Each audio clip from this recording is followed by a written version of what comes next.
Polavaram project వద్దకు ముఖ్యమంత్రి నారా చంద్రబాబు నాయుడు గారికి స్వాగతం పలికిన సందర్భం చాలా ప్రతిష్టాత్మకంగా సాగింది. ఇరిగేషన్ శాఖ మంత్రి నిమ్మల రామానాయుడు, అధికారులు మరియు పలువురు రాజకీయ నేతలు ముఖ్యమంత్రిని ఆత్మీయంగా స్వాగతించారు. ఇరిగేషన్ శాఖ మంత్రి నిమ్మల రామానాయుడు, నీటి వనరుల పరిరక్షణ, వ్యవసాయాభివృద్ధి లక్ష్యంతో పోలవరం ప్రాజెక్టుకు సంబంధించి ముఖ్యమంత్రి పనిచేస్తున్నారు. ప్రాజెక్టు పురోగతిని సమీక్షించేందుకు వచ్చిన చంద్రబాబు నాయుడు గారికి స్వాగతం పలికారు. ఇరిగేషన్ శాఖ మరియు ఇతర సంబంధిత శాఖల అధికారులు ప్రాజెక్టు ప్రగతిని వివరించారు.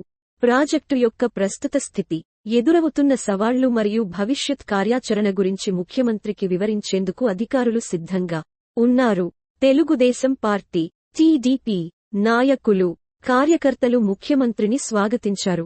ప్రాజెక్టు యొక్క ప్రాధాన్యతను, ప్రజలకు దాని ద్వారా కలిగే ప్రయోజనాలను వివరించారు. జనసేన పార్టీకి చెందిన కొన్ని కీలక నాయకులు కూడా ఈ కార్యక్రమంలో పాల్గొన్నారు. ప్రాజెక్టు యొక్క ప్రాధాన్యతను, సామాజిక సంక్షేమానికి దాని ప్రాధాన్యతను గుర్తుచేశారు. భారతీయ జనతా పార్టీ, బీజేపీ నేతలు కూడా స్వాగత కార్యక్రమంలో భాగస్వాములు అయ్యారు. ప్రాజెక్టు గురించి వారి అభిప్రాయాలను, ప్రభుత్వానికి వారు అందిస్తున్న మద్దతును తెలియజేశారు.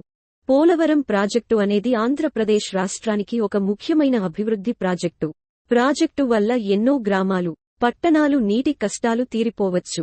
వ్యవసాయానికి, నీటిపారుదల పథకాలకు, విద్యుత్ ఉత్పత్తికి ఈ ప్రాజెక్టు కీలకమైనది. ముఖ్యమంత్రిగా నారా చంద్రబాబు నాయుడు గారు ఈ ప్రాజెక్టు పురోగతిని సమీక్షించేందుకు, అధికారుల నుండి వివరాలు తెలుసుకునేందుకు, అవసరమైన మార్గదర్శకాలను ఇవ్వడానికి ఈ సందర్శన నిర్వహించారు. మొత్తం మీద ఈ సందర్శన ప్రాజెక్టు పురోగతికి, భవిష్యత్ కార్యాచరణకు ఒక మంచి ప్రోత్సాహం అందించింది. రాజకీయ పార్టీల సమన్వయం, అధికారుల కృషి మరియు ప్రజల మద్దతు ఈ ప్రాజెక్టును విజయవంతంగా ముందుకు తీసుకెళ్లడానికి సహాయపడతాయి. Thank you for watching my video. For more videos please like, share and subscribe.